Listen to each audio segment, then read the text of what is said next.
Oh, merci tout le monde. Je pense que une des choses les plus difficiles, c'est de parler après qu'on a mangé. Et aussi d'écouter après qu'on a mangé. Parce que on sait comment que c'est. Alors, je vais essayer de ne pas parler pour trop longtemps, peut-être 3 ou 4 heures, si c'est correct avec vous, mais peut-être 30 minutes. Hein? Alors, vous avez, je pense, écouté et digéré, vous avez digéré beaucoup de choses, peut-être beaucoup de choses à penser. Là, je veux parler un peu de notre mouvement et la philosophie de paix que nous croyons est la bonne pour notre époque. Oups. Alors, vers une culture du cœur, c'est l'essentiel de Dieu, c'est l'essentiel qui fait que les familles sont en harmonie, c'est l'essentiel pour les relations conjugales, c'est l'essentiel pour les relations entre les enfants et leurs parents, pour les frères et sœurs, et pourquoi pas pour le monde entier. Alors, comme le fondateur Sun Myung Moon a dit en 1997, le monde futur sera celui d'une nouvelle culture de cœur. Un monde d'amour vrai où chacun vit pour le bien d'autrui. Ce sera un monde d'interdépendance, de prospérité mutuelle et de valeurs universelles. Peut-être vous voyez ça, vous pensez, oui, c'est un grand rêve. Mais la réalité est différente. Mais le même temps, si on ne rêve pas, on n'accomplit rien. Martin Luther King, le grand personnage américain qui s'est battu pour l'égalité raciale aux États-Unis, en 1963, il a donné un discours. J'ai un rêve. Et peut-être en 1963, on pensait que c'était impossible de ce rêve-là. Oui, mais finalement, pas plus de 45 ans plus tard, un personnage noir a été élu aux États-Unis. Moi, je crois que c'est à cause, Obama, oui, c'est à cause de leur rêve et de les marches non violentes de Martin Luther King. C'est certain qu'il est mort à cause de la violence, ce n'est pas une bonne chose, mais des fois, il faut payer avec la vie pour ses idéaux.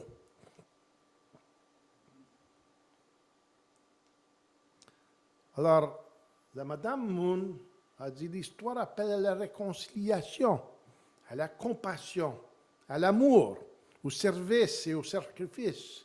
Les problèmes d'aujourd'hui ne peuvent être résolus par la logique du pouvoir.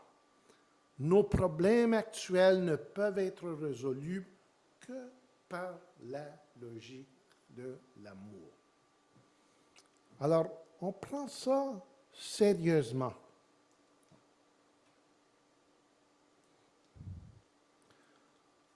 Alors, si vous considérez l'histoire dans l'optique de la providence de Dieu, vous distinguez 3 étapes essentielles.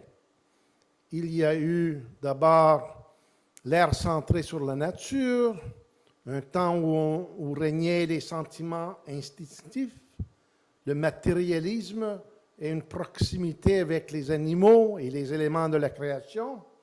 L'étape suivante fut une ère de préoccupation humaine lorsque les connaissances, les sentiments et les émotions prévalurent et dominèrent le monde entier. Cependant, il s'agissait là d'ère transitoire. Elle consiste ont des cours de préparation nécessaires pour entrer dans l'ère où les êtres humains pourraient s'affranchir de leur nature déchue, découvrir le moi originel et vivre comme une famille unie où ils serviraient Dieu comme leurs parents.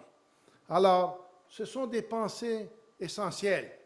Il faudrait pour cela établir un critère absolu en passant par une purification tant intérieure qu'extérieure grâce à la bénédiction en mariage saint. Alors, une des choses où ce qu'on est très fameux, c'est le mariage. Alors, la démocratie, dit le révérend Moon, est une idéologie de frères. Au-delà de l'idéologie des frères, nous devons rechercher la philosophie des parents. Quand les frères se battent, il n'y a quasiment jamais une solution. J'en connais des familles où ce que les frères se battent. Vous en connaissez? Oui. Et peut-être des fois, ils ne se parlent pas pour le reste de leur vie.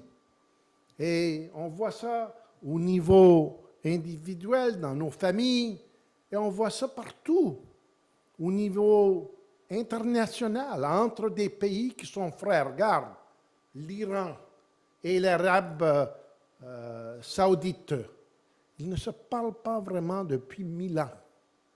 Ouais. Ouais. Il y a des autres pays où c'est la même chose. Il y a des tribus dans divers secteurs de notre société où ils ne sont pas capables d'arriver à une solution, une résolution à leur conflit.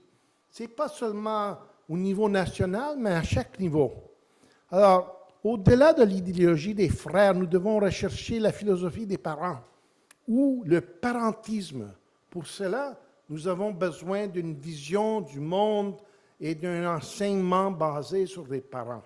C'est le parentisme qui est la pensée headwing, qu'on dit en anglais. Headwing. Et si on y pense, les pensées de Jésus, le 2000 ans, est-ce que tout le monde le comprenait? Je ne pense pas. Il a enseigné qu'on doit aimer même nos ennemis. Qui est le champion de cette voie de vie? Léopold, toi, tu es le champion d'aimer les ennemis. Oui? C'est pas facile, ça. Mais c'est ça que Jésus nous a enseigné et avec cette philosophie, ils ont surmonté l'Empire romain. L'Empire romain, c'était quelque chose de très difficile à surmonter.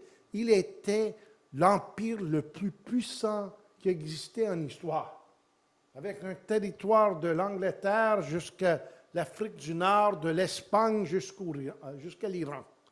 Mais les chrétiens, avec leur petit groupe de chrétiens qui croyaient dans l'amour et l'amour pour même leur ennemi, ont surmonté même l'Empire romain. Droite et gauche sont tous deux nécessaires. Il y a des bonnes choses chez les socialistes. Il y a des bonnes choses chez les capitalistes. Il y a des bonnes choses partout. Il faut trouver les meilleures choses de chaque système et voir comment est-ce qu'on peut les mettre en harmonie. Moi, avant, je pensais que ce pays idéal, c'était le Canada. Mais on a encore des démarches à faire. Alors, le cœur et la conscience sont la base de l'amour.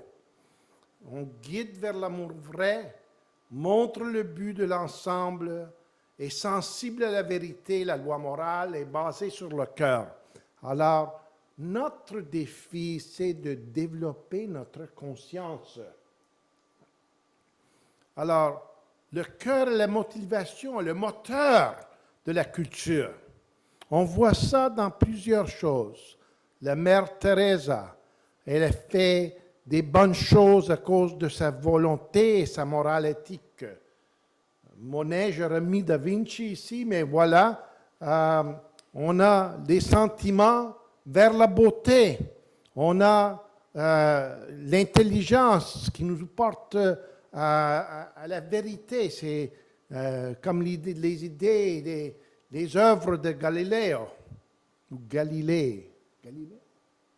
Ouais. Ouais. Et le cœur et la spiritualité sont essentiels au développement de la science, de l'art. On voit ça partout. Alors l'homme, ce n'est pas seulement un être matériau, il y a des besoins émotionnels. La musique, c'est comme la nourriture pour notre esprit. L'art, c'est la façon où ce qu'on apprend et on sent des choses. La poésie, toutes ces choses-là sont nécessaires. Alors, la recommandation de l'UNESCO, c'est l'éducation pour la paix, les droits de l'homme et le développement durable. Alors, il y a beaucoup de choses que je peux vous dire ici. Alors, on a plusieurs programmes d'éducation du cœur et des valeurs. On a développé des programmes moraux pour les gens dans plusieurs pays, en Russie, en Chine, en Afrique, en Amérique du Sud. On a des programmes pour les jeunes ambassadeurs de paix en Ukraine, et un peu partout. Alors, le développement du cœur commence dans la famille. Le cœur consiste à dépendre, se dit Paul Valéry. Alors, l'éthique familiale est basée sur le cœur.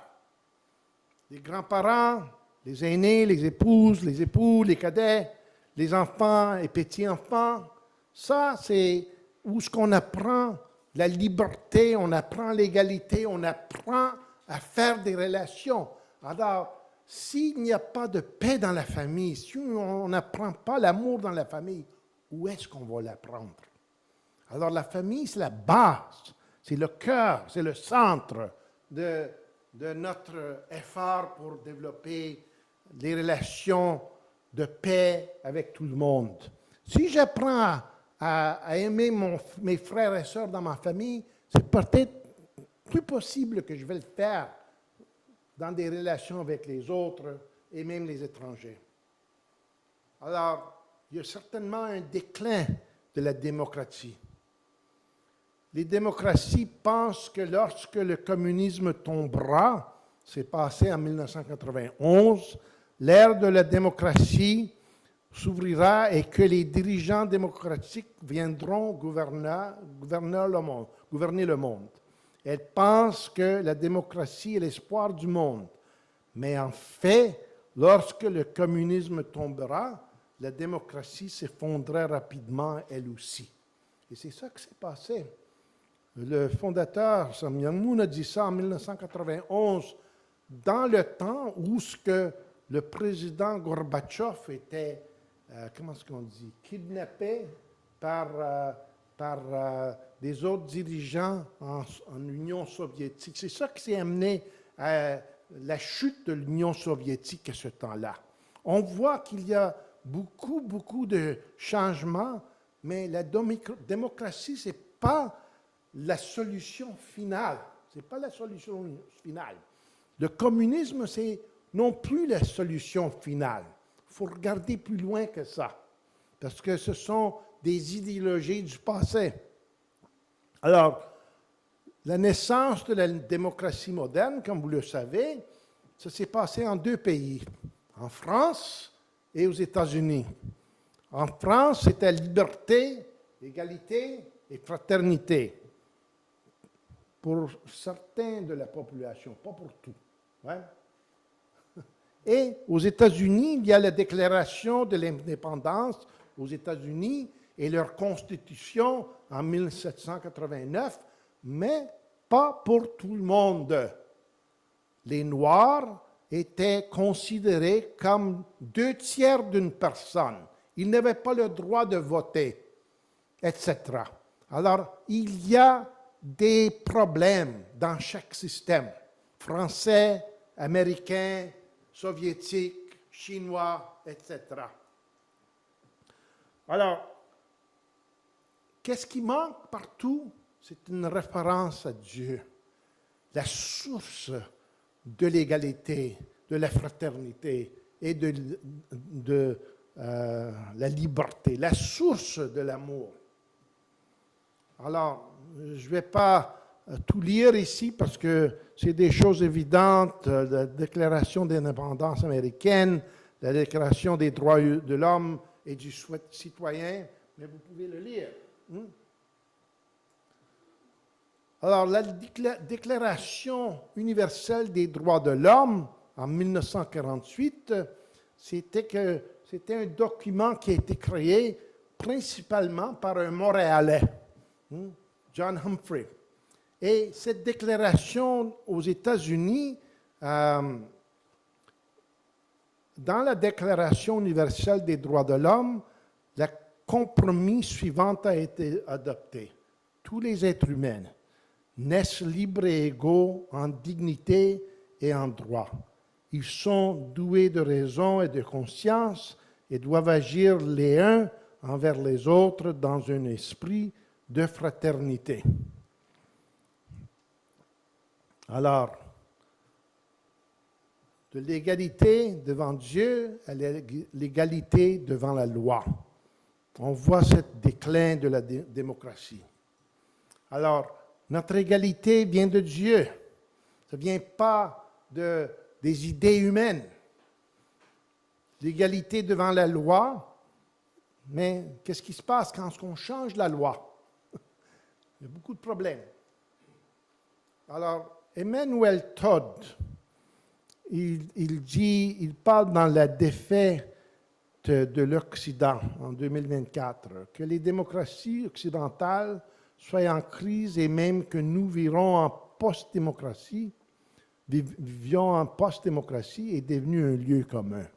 Un état zéro de la religion, c'est à ce moment-là que l'État-nation se distingue et que la globalisation triomphe dans des sociétés atomisées où l'on ne peut même plus concevoir que l'État puisse agir efficacement.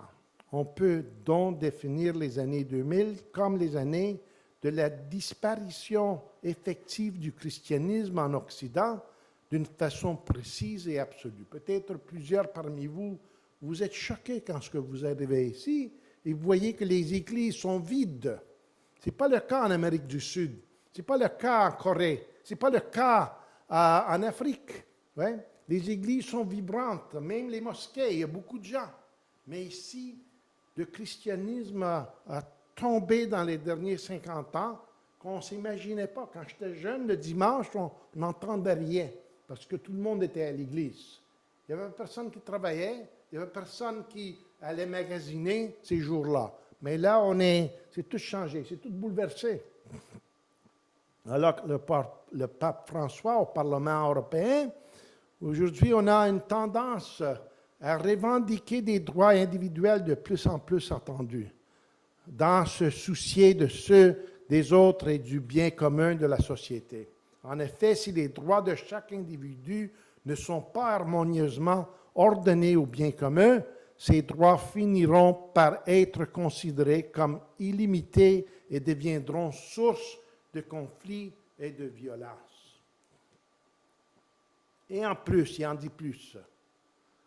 La même chose. Alors, l'une des fresques les plus célébrées de Raphaël se trouve au Vatican et représente ce que l'on appelle l'école d'Athènes. Le doigt de Platon est pointé vers le haut, vers le ciel. Pourrions-nous dire, Aristote tend la main avant lui, vers le monde. Cela me semble être une image très appropriée de l'Europe et du Canada, de l'Amérique, du monde occidental. L'avenir du monde occidental dépend du rétablissement du lien vital entre ces deux éléments. Comme on sait, Platon, c'est lui qui pensait que l'idée, c'était important. Et Aristote le pensait d'une façon rationnelle. Il est la source du système raisonnable, rationnel, systématique. On a besoin des deux.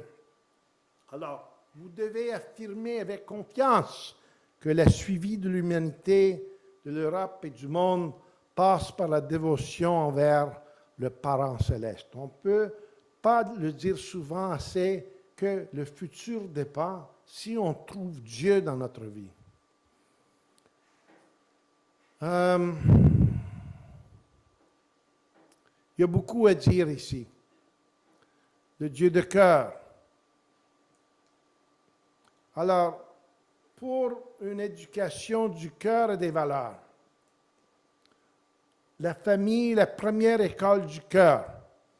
Et c'est là qu'on doit apprendre le respect, l'égalité, la fidélité et le don de soi.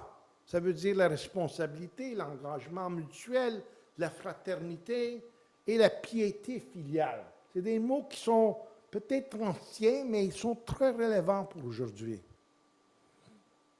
On sait que la sexualité humaine est basée sur la liberté. Les animaux sont seulement dans des relations sexuelles quand ils veulent procréer. Ils ne font pas ça pour le fun. Ouais. C'est clair avec les animaux. Mais chez les humains, on ne fait pas seulement ça pour la procréation.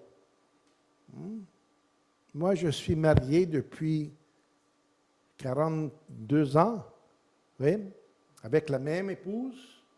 Puis, encore, même si on n'a pas de possibilité de faire des enfants en ce moment, on est encore engagé dans des relations entre nous. Ouais. Peut-être que je n'ai pas la même force que je l'avais quand j'étais plus jeune, mais on continue parce qu'on s'aime. On s'aime. Ouais. Alors, la sexualité touche au plus intime de notre être. L'amour, la conscience, la vie, le lignage. Au centre, c'est le sexe. Et le sexe, c'est quelque chose de sacré. Ce n'est pas quelque chose qu'on peut prendre casuellement. Ça fait grande douleur à beaucoup de monde que le sexe est devenu quelque chose qui est très... n'est pas considéré avec une grande considération. Hein? C'est un grand problème. Alors, une liberté synonyme de responsabilité, parce que quand on a des relations sexuelles, il y a des conséquences. Il y a des conséquences pour l'âme de l'autre personne et la possibilité de créer des enfants qu'on veut ou on ne veut pas. Alors, on a eu le mouvement MeToo dans le monde parce que beaucoup de jeunes filles sont fait violer dans le passé. Alors, on revient au commandement originel que Marc parlait. C'est quoi? Alors, l'herbe de la connaissance, du bien et du mal, ça parle de cette relation sexuelle. C'est ça que c'est brisé dans l'histoire. Et ça continue. Alors, le commandement de Dieu, tout au long de l'histoire, recèle cette profonde vérité. Nous devrons hériter et nous approprier un modèle éthique et sexuel qui fait intrinsèquement partie de l'idéal de Dieu pour la création. Cela afin de parfaire notre individualité d'enfants de Dieu et de nous établir comme Seigneur de la création. Ce n'est pas facile. Alors, notre mouvement est connu pour le mariage. Ici, 30 000 couples ont été bénis en mariage ensemble en 1992. Peut-être vous avez vu ça déjà. Hein? Mais pourquoi on fait ça? On ne fait pas ça parce qu'on va faire un show. On fait ça parce qu'on croit dans le mariage. C'est une démonstration publique. Ça, c'est dans le stade olympique de Seoul. 30 000 couples dans le mois d'août de 1992. C'est quelque chose d'énorme.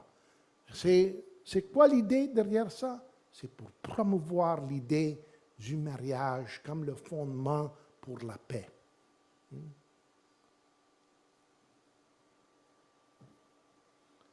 La paix mondiale à travers des familles idéales. La paix mondiale à travers des familles idéales. C'est ça l'idée. 6500 couples coréens et japonais. Pourquoi ils ont fait ça? Parce que la Corée et le Japon sont deux pays qui ne sont pas bien amis. Ce ne sont pas des amis. Historiquement, ils ont des conflits parce que le Japon était un pays qui a dominé la Corée pour environ 35 ans, entre 1910 et 1945. Et comment est-ce qu'on peut surmonter ça? On peut le surmonter à travers le mariage. Quand il y a plusieurs Coréens et Japonais qui s'aiment en famille, ça brise les barrières. C'est la même solution pour les Palestiniens et les Israélites. Ils sont de la même famille. Ils sont tous les fils d'Abraham, les fils et les filles d'Abraham. Tu me parles de le blanc et les noirs. S'il y a des conflits aux États-Unis, la meilleure solution, c'est le mariage. C'est la seule solution. Des jeunes couples bénis. Et voilà, de toutes les races, des ambassadeurs de paix, qui font ça pas seulement qu'ils sont mariés, mais ils font un renouvellement de leurs vœux, pour faire la démonstration qu'on croit dans cette solution de mariage. Ici, plusieurs chefs d'État et leaders politiques qui sont de la même pensée ont participé dans cette bénédiction. Alors, éduquer dans la famille, c'est l'école de la société, c'est l'école de l'amour. Alors, il y avait des programmes pour les Balkans. Comme vous savez, dans les Balkans, entre les pays comme le Kosovo, la Serbie, la Croatie, Slovénie, Bosnie, il y a eu beaucoup de conflits dans les années 90. On fait des conférences pour rapprocher les gens. C'est des gens qui ont les mêmes racines, parlent la même langue, etc. Mais ils ont des difficultés à cause de diverses raisons historiques. Aussi là, on a fait la bénédiction pour les dirigeants de ces pays-là. Il y a eu un sommet continental africain en Niger en 2019. Même idée. La bénédiction à Niger en 2019. Même si c'est un pays musulman, on s'adapte. On s'adapte à la situation du Niger. Ici, c'est les initiatives de paix au Moyen-Orient. Vous allez voir la photo dans corridor. Vous allez voir qu'on emmène les Juifs, les chrétiens et les musulmans ensemble, à prier ensemble dans ces places. On fait la collaboration entre les leaders politiques et religieux. C'est pour ça qu'on a fait une proposition pour un conseil interreligieux aux Nations Unies. Parce que sans la paix entre les religions, il n'y aura pas de paix. Alors, comment est-ce que les politiciens peuvent avancer s'ils ne considèrent pas l'âme de leur société? Dans chaque société, dans chaque pays, le centre de leur société, c'est toujours la pensée religieuse. Il y a la journée de spiritualité africaine avec le prophète Radebe. Il a fait ça en juin 2023 et en octobre 2024, il y en aura une à Côte d'Ivoire. Peut-être on peut y aller ensemble. Et il y a aussi le prix Sonhac de la paix pour les gens qui ont fait des bonnes choses pour l'environnement, pour autre chose, comme Akinwumi Adesina, l'innovation à l'éradication de pauvreté en Afrique c'est un Nigérien. Ou Waris Dirie, militante des droits humains, question des mutilations génitales féminines. Et autres, comme Ban Ki-moon, Macky Sall du Sénégal et Mounib Younan, l'évêque palestinien qui a essayé de rassembler les catholiques et les protestants après 500 ans. C'est des gens avec qui on travaille. Et plus, voir, c'est le temple du Parent Céleste à Changpyeong, où ce qu'il va avoir en Corée du Sud, où ce qu'il va avoir en avril 2025, une grande cérémonie pour l'ouverture de ce temple du Parent Céleste, le Chonwon-gung qu'on appelle en coréen. Alors voilà, il y a beaucoup d'autres choses à vous dire, mais là, je vais terminer ici parce que je ne vais pas parler pour 4 heures comme je vous ai dit, mais je vais finir à ce moment. Merci.